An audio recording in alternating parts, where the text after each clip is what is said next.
ઋષિ મુનિઓ દ્વારા recce practice કરવામાં આવતી હતી, એટલે કે ધ્યાન કરવામાં આવતું હતું. વર્ષો વર્ષ તપ કર્યા બાદ તેમના શરીરના 7 ચક્રને ઉજાગર કરવામાં આવતા હતા. તેને કારણે તેમના શરીરથી લઈને અંદર ભાવનાત્મક રીતે પણ ખૂબ ઉર્જાપૂર્વક રહેતા હતા. હવે એ જ વસ્તુ લોકોમાં વધારે અત્યારે જોવા મળી રહી છે, કારણ કે લોકો હવે રેકી તરફ વધારે વળ્યા છે. અમદાવાદના પ્રખ્યાત રેકી એક્સપર્ટ અંકિત શાહ, જે છેલ્લા 8 વર્ષથી રેકી કરી રહ્યા છે, તેમના જણાવ્યા અનુસાર તેનાથી અંદરની ભાવનાત્મક ઉર્જા હોય છે, તમે તેને સુધારી શકો છો. એટલે કે અત્યારે લોકોને મેન્ટલ હેલ્થને ખૂબ વધારે થતા હોય છે, અને એ મેન્ટલ હેલ્થ ઇશ્યુને લોકો આ પ્રેક્ટિસથી સુધારી શકાય છે. પરંતુ રેકી પ્રેક્ટિસમાં ખૂબ મેડિટેશન અને ધ્યાનની જરૂર હોય છે. મારું નામ અંકિત નીતિનભાઈ શાહ છે અને હું છેલ્લા લગભગ 7 થી 8 વર્ષ સુધી રેકી અને બીજી હીલિંગ પદ્ધતિઓ જોડે જોડાયેલો છું.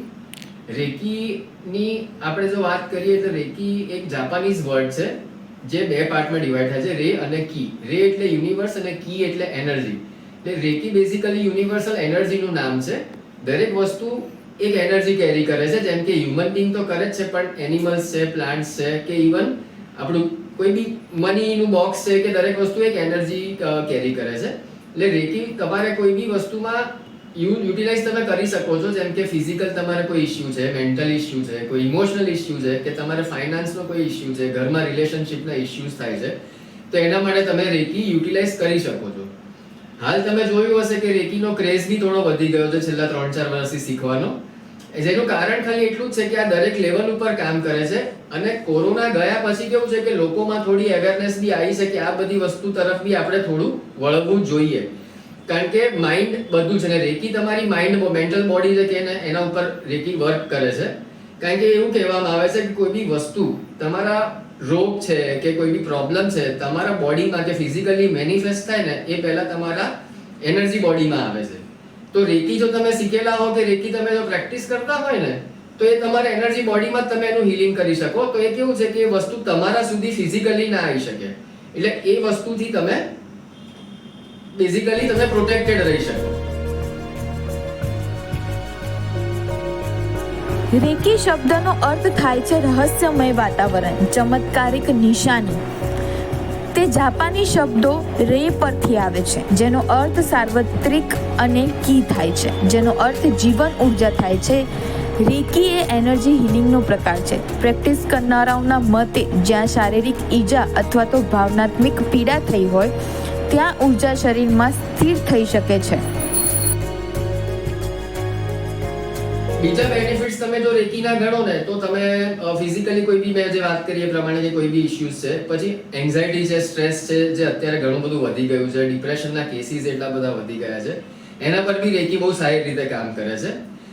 તમને કોઈ ફાઇનાન્શિયલ ઇશ્યુઝ છે, તમારે વિઝાનું કોઈ કામ છે, કે તમારે માનો કે રિલેશનશિપના કોઈ ઇશ્યુઝ આવે છે, કપલના ઇશ્યુઝ આવે છે, ફેમિલીમાં શાંતિ નથી રહેતી, તો એના માટે બી રેકી કામ કરી શકે છે. રેકી બેઝિકલી 3 લેવલ છે.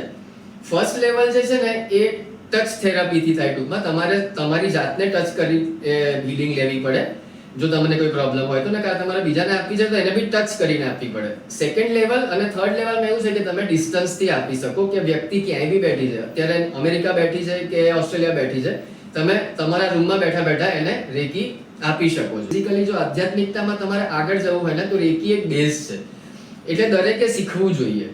સ્ટુડન્ટ હોય કે કોઈ વર્કિંગ પર્સન હોય કે હાઉસવાઈફ હોય કે ઓલ્ડ પર્સન હોય, દરેક વ્યક્તિએ શીખવું જોઈએ. સ્ટુડન્ટને એના લેવલ ઉપર કામ લાગે, વર્કિંગ પર્સનને એના લેવલ ઉપર, અને ઓલ્ડ પર્સન હોય એ લોકોને એજ રિલેટેડ પ્રોબ્લેમ્સ હોય એના માટે બી એ વસ્તુ કામ લાગી શકે છે.